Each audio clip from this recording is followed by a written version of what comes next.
Hey there, listeners, and welcome to season 2 of Project Zero. The goal is the same as last year. We're going to hear the journeys of some of the best project leaders in the game. But this season, though, we're going to spend a little bit more time talking about AI and the impact it's having on the industry. My name is Alex Tuck, and I'm the host. I am here with healthcare project manager Jordyn Seri. Welcome to the podcast, Jordyn. Thank you, Alex. Excited to be here. Yeah, I can't wait to hear about your Project Zero. Why don't you start us off, Jordyn? Tell us a little bit about yourself and the work that you do. Sure. Well, I've been a product manager by title for the last 5 or 6 years now, but I've been in healthcare for about 8 at this point.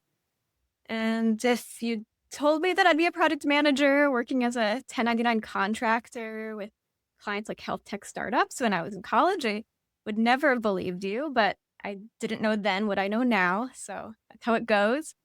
And the path that got me here after graduating from Brandeis started from knowing that I wanted to work with underserved populations from a healthcare lens. So that's the thread that has guided my career decisions. But across my career, I've been patient facing, providing care coordination, and working with providers at a nonprofit under a Medicaid program. I've worked at that same organization as a project manager for the same Medicaid case management program. And then I moved to the health plan level of that program, managing the network of the 20 organizations providing services with the health plan's 8 ACOs and NCO. So you can see we're expanding reach here each step of the way, now at this larger systems level. But now I'm working as a contractor, and my main client is a health tech startup where my project stakeholders are pharma companies, clinical researchers, clinicians. So I've been able to see healthcare and project management from a lot of different levels and angles. So I'm able to bring a multifaceted perspective to how project implementations impact all those different levels and all the different people at those levels. That's so awesome, Jordyn. We haven't had a lot of healthcare PMs on the show yet. There's a lot in the pipeline here, and I'm really excited to hear your story. Most people don't understand how complex you say healthcare, right? And people are like, okay, they think about providers, right? Think about the doctor, maybe the hospital, things like that. But there's like the plans and the pharmacy and the special pharmacy and like all like and the health tech and the med tech and all the different stuff that goes into it. And it's really neat that I think you having the perspective of touching all of a lot of these different groups, including the plans themselves, the payers, like that's very, very interesting. I'm excited to hear your perspective on all this. Cool. Let's get started. How did you end up in project management? You talked about how the past few years you've technically had the title of project management. You've probably been doing project management way longer than that. But when did you make that transition to an official project manager? Yeah, well, I'd say it started happening to me. I didn't know what project management was before I actually had the title. So, one of my first roles was as a data analyst for a healthcare consulting company where I was managing our projects, but that wasn't my main role. And then after that, because I wanted to move more towards that direction of supporting underserved populations, I moved into my care coordinator position. So I was managing about 40 Medicaid patients where tracking deadlines that were tied to payments and quality scores was done through multiple systems, including whatever system worked for you as an individual. So for me, that system was Excel. And so Mhm. I taught myself some beginner and intermediate skills like conditional formatting and date formulas to bring my attention to when a deadline was coming up. I got to start thinking about this. And that turned into this dashboard. So I was making sure that no patients were falling through the cracks. And coworkers started asking me about that system, and I taught them how to create these dashboards, ones that work for them based on what their preferences are. And I kind of became that go-to resource to help people more efficiently track their work and what you may call working smarter, not harder. That's really what motivated me. So when a position opened up for a project manager role in the department, that had to be filled urgently, and I was flagged as someone who could be a good fit. And I think it's because they saw that initiative I had taken to keep things organized and structured. And so I had no idea what project management was at that point, but the job description sounded interesting. So I accepted the promotion and figured it out from there. That's awesome. Yeah, and you could have just sold your spreadsheet for a ton of money because, like, people pay so much money for care On coordination Etsy. software, and it's not even like, the software out there is not even good, but that's awesome. I love that you got your feet wet in care coordination because that is the ultimate PM role, right? Like, and it's, in my opinion, out of all the different roles within the healthcare space, it's the least appreciated and most important role, especially with mental health care coordination. Oh my God. If that doesn't happen, like, you just have so many issues, like information not being shared, et cetera. Yeah, Me- that work is Yeah. critical to patient Yeah. care. You really directly impact people's lives in that role. So it's so important that you're on top of, you're filling out applications, you have appointments that you need to attend with your patients, whether they're medical or for applying for benefits or whatnot, housing. You have to be on top of this. So, Yeah. Yeah, exactly. But take me one step further back. Like, what were you doing before you even got into the care coordination, before you got into project management? before that, I was pretty much in college. So I don't know how Okay, fair much enough. there is to talk Yeah, about what did there. you I mean, study? What did you study when you were in college? sure. I double majored in psychology and public health, minored in Hispanic studies. So I did do a fellowship my senior year. So the project was to improve public health education in the town that my school is in within the public schools. And so I organized the venue, the budget, catering, and we screened a movie called Bending the Arc. It's about partners in health, a Boston organization that's also global. And we screened that movie for anyone who was from Waltham. And then there was a career panel afterwards where public health professionals answered questions for the audience and then also let them know about opportunities. And so a lot of these people were students who'd never heard of this before. And so, broadening their minds about what's out there in public health was the goal. And That's so, so yeah, cool. I was the project manager and everything else. Sure. That's so Yeah. cool. That's such a neat objective there. Yeah, Partners in Health is an amazing organization. That's so neat that you got to work with them. When you were a kid, did you gravitate towards being the most organized person in your family, or was that something that you developed as a professional? Oh, yeah. I was definitely the organized one, the one trying to get us places on time, to tell my parents that things are starting earlier than they actually are. And then, yeah, now in my personal life, I'm the spreadsheet friend, like if we're going on a weekend trip, I have the packing list, the activities, who's cooking what meals and cleaning up. So that way it's all, taken care of and we just have a good time. That's so funny. It's definitely a forced habit for me. Like, I am not naturally like one that I like not having structure because I like to shoot from the hip sometimes. But when we go on vacation or do things like that, the I'm the spreadsheet person. I have a Google Doc that has every single thing in there, every link to every confirmation, everything. So Mhm. so And, I'm definitely mixed. And it's almost always you're either one or the other, right? There's not like anything like in between, I don't think. Let's talk about your Project Zero. Just for the listeners out there, Project Zero is that first project where you figure out how to be a project manager. Maybe there's some successes, some of the failures, lessons learned. I'd love to hear about what that was for you, Jordan. Sure. Well, I'd love to tell you about a project.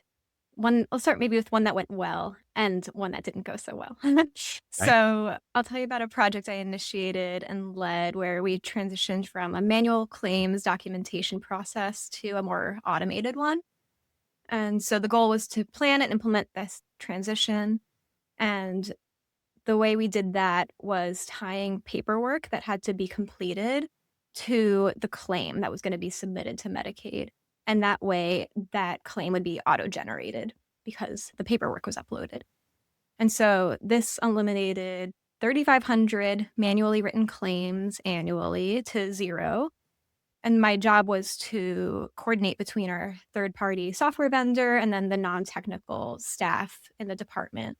And we needed to make sure that these technical dependencies met these complex Medicaid documentation and billing requirements. So I acted as the translator between the developers and case managers and nurses and their operational needs. And so in the end, There was way less time spent on admin work, less training needed for onboarding new staff or training whenever guidelines changed, because we could just make those changes in the background now. There were fewer billing errors that needed to be corrected each month, increased staff satisfaction. They're not having to do this thing that is not actually what they want to be doing. And then, this saved time, money, and added some room for improved quality of care. So that was a project where I got to implement a lot of the things that I had seen other project managers do and do it my way. And so that was a really great experience. Interesting. I know you mentioned that you could see how other project managers were doing it. Did you have a really great mentor on that project, or were you just like Googling, maybe asking a few questions here and there? Yeah, I didn't have a dedicated mentor. I had just been, I guess, observing what project managers from other teams were doing and then taking pieces of that to fit into what was relevant to my project. So I can give you an example. One thing that I did was set up a collaboration group of end users who I met with to run project plans by and get feedback from. And then I brought what I heard to our engineers. And so I facilitated these conversations and, involving these end users as much as I did really helped drive that adoption to the end. So, we planned for how to introduce these changes to the team. So first, a general announcement during a department meeting ahead of time just to let them know this change is coming. And then notifications via email when it got closer. And then a large group training session and then smaller ones within those teams and, open invitations to ask for one-on-one time if needed. And so, the collab group really got to be the face of the improvement for their colleagues. And so with that and lots of planning, the rollout went super smoothly. And I've applied that to my projects whenever possible since then. So that's something that I had seen in the past and then mirrored for my own project. Awesome. That's so great. Now let's hear about the nightmare. Let's hear about Yeah. the bad project. Yeah. So this is at a different organization, and my team was approved to integrate our case management referral system workflow into an existing software that the company was using for other programs. And because I'd been working in this case management program before at a prior organization, I got a strong feeling that the existing software wasn't going to be able to handle our program's really specific complexities. Mhm. So I recommended some alternatives for building a custom system, but of course we had to go with the existing, less expensive tool.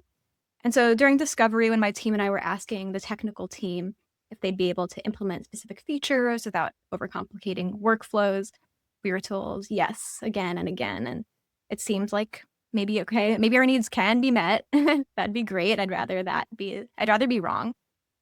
But as implementation progressed, it became increasingly obvious that many critical elements were not possible, and solutions that the team was implementing turned out to be more like band-aids, and there were a lot of showstoppers that came up that didn't seem to be surmountable anymore. Mm. So, what I learned from this is to be wary if you feel like you're being told yes too easily. And it's important to really investigate whether these proposed solutions are actually viable. Even if they're being proposed by an SME, you need to make sure that it's actually going to work. And so, push back a little bit. That's part of the project manager's job. So, Yeah. Some of the advice I got when I was earlier on is, just be like, just super curious, right? Be like, mhm. coming from a place of curiosity. Earlier in your career, you get nervous about sounding dumb, right? You don't belong in the room. But honestly, I feel like that's almost a PM's job, and you don't sound dumb when you ask things from a place of curiosity, right? So to your point, you knew something was up, something didn't sound right. And if you had the experience, like if that came up again today, you'd be like, all right, yeah, this doesn't feel right. Why do you think this is possible? And then that'll get other people in the room also saying, oh, wow, yeah, this does sound odd, right? Love that outtake. Were you able to make any adjustments while you were there at all? Did you start to make any inroads with pushing back in any way with them, or was it too were they too heels in on it? Yeah. So to start, what I did is I escalated this to my manager and we started gathering specific examples of missed functionality and the technical limitations so we could present it to the leadership on the technical side and discuss whether this project is actually feasible anymore. Before a final decision could be made, the project was put on pause because the company needed to redirect resources because of a change in company priorities. And I'm not at the company anymore, but as far as I know, there isn't going to be movement on that project anymore. So we'll see Yeah. what that means.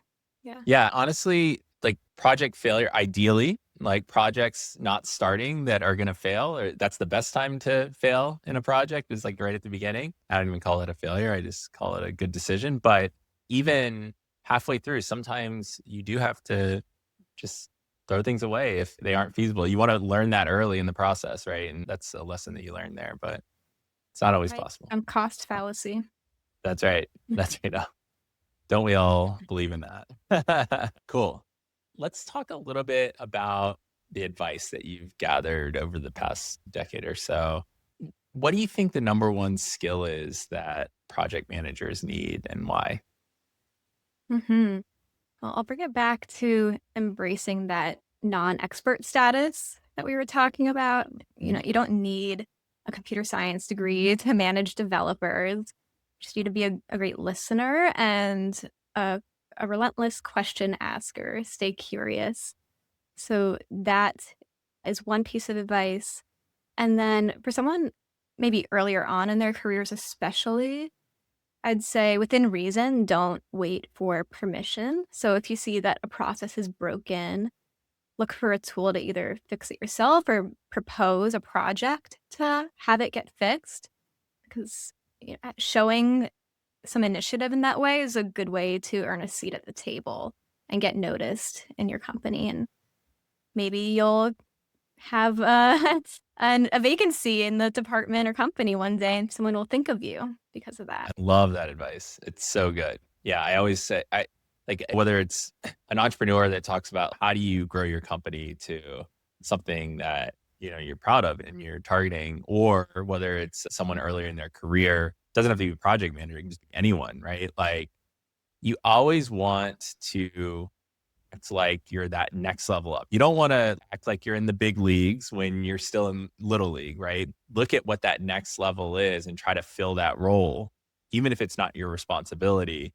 And then eventually you'll get that you'll get the role. And so I love that advice, Jordan. And that little piece of that little nugget of being curious, I don't think anyone's ever mentioned that. And I think it's such an important part of project management is being the expert and not being the Definitely. expert. Yeah. I mean, giving Love that. yourself permission to not be the expert allows you to ask those dumb questions that end up revealing hidden project risks or whatnot. And, that could be what saved the day. So, That's right.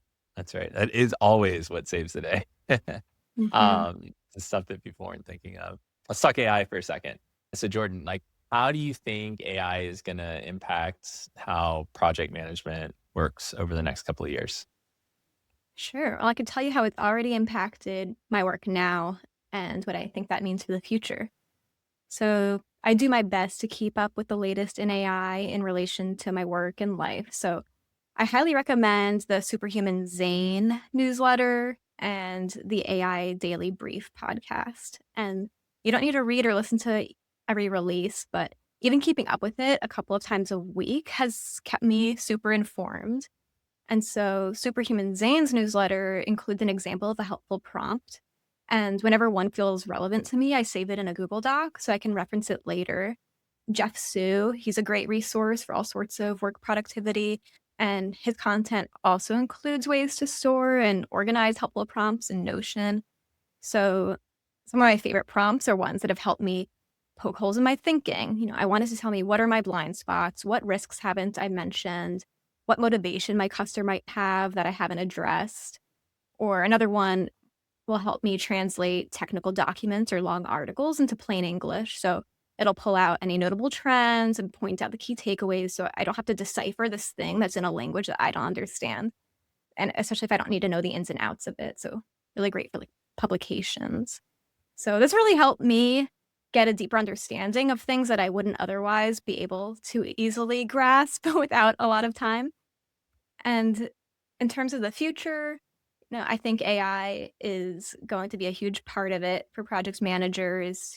People are afraid of it taking work away, but I always think that there's going to be a human element that's necessary for it, especially, there's always going to be a customer who's a human paying for whatever work needs to be done. And they're going to need another human on the other end to, facilitate that work. So I'm excited to see what happens. Yeah. Yeah. Same. Thanks for sharing those resources. Definitely got a couple that I'm going to add to my list for sure. And I think big takeaway that I want to amplify is just creating this prompt library. It like whether it's your Mhm. personal prompt library or a company prompt library, it is so valuable to have this arsenal of awesome prompts to do specific things. And if you organize them in a good way, like they're really easy to grab. In fact, like for us, like we even have like agents that can go and like grab the prompts for us based on how they're cataloged and stuff. And that's huge. And even on a personal level, people think it's overwhelming to be able to keep track of it. But it's really not. You did it in a Google Doc, right? Ah, Love that, Jordan. Listening to all these podcasts and reading the newsletters, you have to hear some cool AI use cases. What's the coolest application that you've seen of AI out there? sure. I'll tell you an example that actually someone in my network just told me about at his company. So he also works in Medicaid programs and with like quality performance related payments. And a lot of this reporting that comes from state programs is very fragmented. Data elements are not always standard, especially if you're pulling data from multiple different reports. And so his company is using AI to pull all of those data elements together and create dashboards that then tell a larger story out of it. And so it sounds maybe simple, but it's really critical. And, I've been at companies where we had the same problem and we just had to essentially reverse engineer these reports in our own ways because you also don't know exactly how the metrics are being calculated. And so you have to make your best guesses. And so to have AI be able to do that, obviously with a human eye looking it over, is a lot faster and really mission critical for operations, honestly. And driving decisions. You need to know what the whole story is. So being able to pull it all together one place is really cool. Yeah, it's so interesting. That reminds me, like I'm going to HIMSS in a couple of weeks, and there's so many sessions about what comes first. So we spent all the like awesome legislation got passed. Cures Act requires fire integration, like standardization of integration, like the structure of messages that go back and forth. Like it was a huge change, like life changing change if we could actually get people to do it. And I think we're getting there.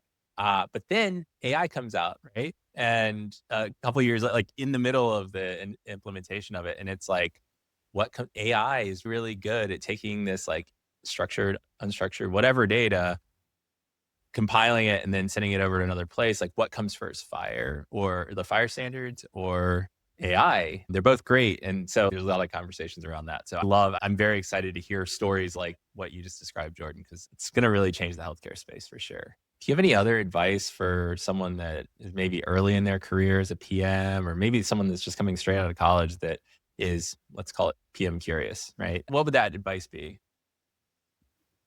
Yeah, I would suggest to them to speak with project managers who've been in the role for a few years and ask them about what they do and tell them about your own experience and see if they can help you tie that past experience directly to what project managers do.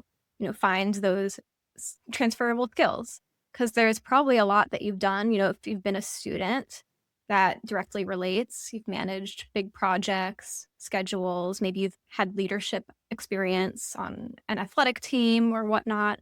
And you can figure out, how should I frame this in an interview?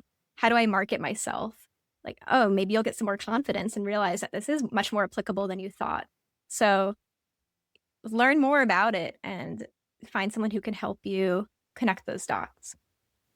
I love that concept because no one's born a project manager. So it's about the compilation of all these different skills. Maybe you're naturally organized and maybe you're a shoo-in for to be a project manager. But I love, Jordyn, where you just say, hey, talk to someone that's done it, right? And then they can help you map that. Love that advice. Cool. I think that's it. We had some really good content here, Jordyn. I really appreciate the time here. How do people get in contact with you? What's the best way? I would love if you would connect with me on LinkedIn, or for business inquiries, you can email me at hello@jordanseri.com. That's HELLO at JORDYNS, as in Sam, ERI.com. And I should note that I'm currently accepting new clients, so I would love to hear from you. Awesome. Thank you so much, Jordyn. Awesome insights, really cool stories. You gave us two opposite ends of the spectrum, good and challenging projects. Lots to think about and learn from, and some really great AI resources. So thank you for that. And thank you to all of you who joined us on Project Zero this week. Be sure to subscribe to Project Zero wherever you get your podcasts, and we will catch you next time with another great project leader story.